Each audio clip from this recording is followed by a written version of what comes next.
I won my pro card in WBFF. Currently at my sister's house for my dad's. These are my parents and that's my sister running away. To Canberra to Sydney and then Sydney straight to LAX. Can you tell us a little bit about your bikini performance? My name's Miss Kristina. I like fitness, I like fashion, and I like my life. Welcome to my mayhem. Kristina, Hello. welcome back. Big week last week. Yes, it was. Can you tell us about it? Yes, so as you all know if you've been following my vlogs, I hope you've been following my vlogs, but I won my pro card in WBFF Wellness. So super happy about that. I've been working towards this for about 10 years of competing. This was my third WBFF show, so super happy to have won, super happy to have gotten my pro card. Very unexpected, but yes, I'm feeling quite high energy, a bit over the moon about it.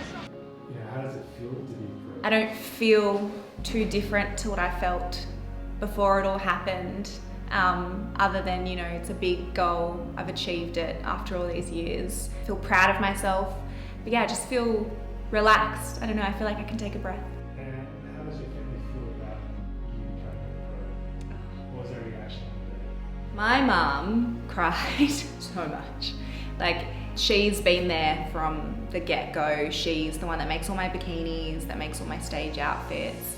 So she has been in this emotionally with me from the very beginning. And so it was, I think she felt the same sense of relief and pride and just happiness that it happened. She was over the moon. Jesse was there. He couldn't sit still, apparently. He was getting up in the crowd and he was like standing and clapping. And so that was really great. And they all waited for me when I came out of backstage, all by the doors. Apparently they were waiting to see every person that came through. They'll see if it was me. So they were all very happy. And I had my dad has followed bodybuilding for years. He was the one that got me into the gym. So he was very stoked for me in his own way, you know, proud old man kind of saying, well done. And my sister, she's happy for me. You can tell because she always, when she's in a good mood or when I'm in a good mood, we, you know, play around and kind of joke with each other. And so I saw her the following weekend and she spent the entire time just taking the mickey out of me. So she also doesn't want to be on this vlog and she was making fun of me about my vlog, saying it was her worst nightmare to be on it. We're currently at my sister's house for my dad's. These are my parents and that's my sister running away. She doesn't want to be on my vlog. And then Scott's run away. Mum and Dad won't run away. What of my vlogs have you watched? I find consent to post this on the internet. I just put back the and I'm not providing my consent. How do you feel knowing that you're going to be competing at Worlds as a pro? It's kind of setting in, like I'm kind of starting to notice that I'm getting up on the biggest stage of the world, in the world, against professionals who've been doing this for some far longer than me. You know, people with crowns in the WBFF, when you win a title in your country or at the world, you get a crown. So up against crown champions in my category. Just feels exciting to be up there against those people, stepping on stage with them. You know, some days I still feel like it's all gonna be the same, and then some days I wake up and I'm like, oh crap, you're actually, you know, you're a pro now, you're stepping on the pro stage. So sometimes surreal, sometimes just really exciting to be up there. What does your prep look like coming from a back-to-back show? Getting off stage, so everyone gets off stage and they typically will eat cookies and brownies and whatever. So for me, show day looked a lot more controlled in my intake. You know, I got off stage, I had a dinner out with my coach and my mum, and we enjoyed some meals, but you know, I had a Diet Coke and I had, you know, the side salad, and so I was quite careful. And then straight the next day I was back into it. So for me, my steps dropped a little bit as I stepped off stage. My cardio dropped by about half. And we did actually increase my carbs because I find for myself, I'm a bit of a stress head. So I'll hold a lot of water and cortisol leading into a show. Once I get on stage and I have the carb up and I get off, I just find it all dropped. I knew that I would have that drop and then be able to refill a little bit and come into Worlds a little bit fuller and a little bit tighter. So that's been the goal. So I'm lucky to have increased my carbs a bit, dropped my cardio, dropped my steps a bit, and then coming into next week, which will be peak week, will start to deplete me down again. So it was kind of, you'd have show day, you have a meal out with family, and then straight back into it. How do you manage international travel on prep? So this will be my third international show, my second show in Vegas actually. So I've done the long haul. I'm in Canberra, so we'll do Canberra to Sydney, and then Sydney straight to LAX. And we're actually staying in LA first before we move on to Vegas. So to give my body about a week to acclimatise, to get over jet lag and stuff. So that's quite important, to rebalance yourself and set yourself and not go straight, arrive the day before registration day or show day. But on the plane, you do need to pack your own meals. That's the way I do it. Sometimes that means eating cold chicken.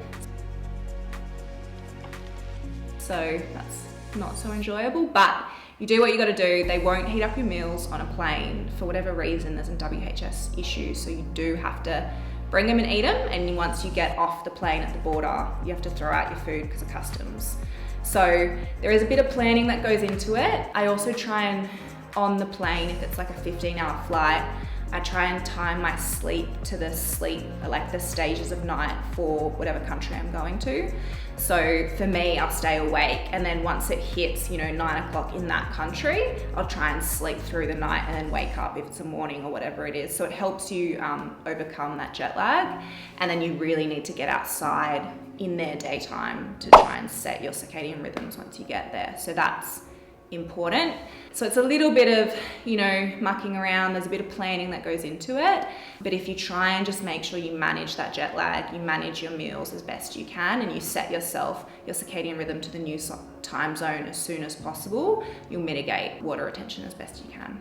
How did you feel about competing with your clients? So I had 3 girls in the Sydney show, but I actually stepped on stage against one of them, Maddie. I love this, and I love doing it with my clients and for my clients and seeing them get on stage. So to actually have Maddie beside me on stage was a really nice feeling, to be able to see her and cheer for her in the wings and support each other.